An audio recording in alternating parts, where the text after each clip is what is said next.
মা বোনেরা রয়েছেন, ঘর থেকে বাইরে বের হলে যদি সন্তান সম্ভবা মা হন তাহলে কত রকমের কত কিছু করে থাকেন।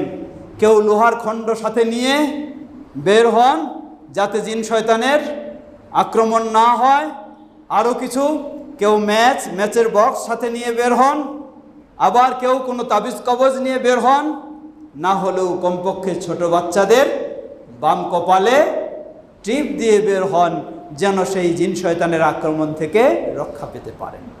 তাকে সম্ভব? কোশ্চিন কালেও নয়। আল্লাহ রাসূল সাল্লাল্লাহু আলাইহি ওয়াসাল্লাম কি তাওয়াক্কুল শিক্ষা দিলেন লক্ষ্য করুন।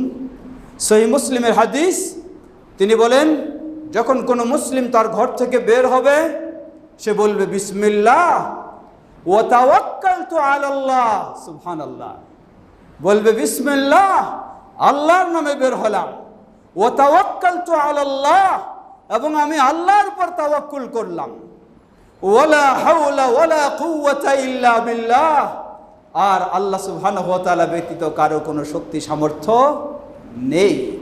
নবী সাল্লাল্লাহু আলাইহি ওয়াসাল্লাম বললেন কোনো মুসলিম যখন তার ঘর থেকে বের হওয়ার সময় এই দোয়া পাঠ করার সাথে সাথে তার ঘরের বাইরে যে জিন শয়তান তাকে আক্রমণ করার জন্য অপেক্ষায় ছিল, এই দোয়া শোনার সাথে সাথে জিন শয়তানেরা একে অপরকে বলা বলি শুরু করে, কাইফা বিহি ওয়াকাদ হুদিয়া উকিয়া, তোমরা কিভাবে তার জন্য অপেক্ষা করছো, অথচ সে আল্লাহর নামে বের হওয়ার কারণে, আল্লাহর উপর ভরসা করার কারণে সে তো তোমাদের আক্রমণ থেকে নিরাপদ হয়ে গেছে।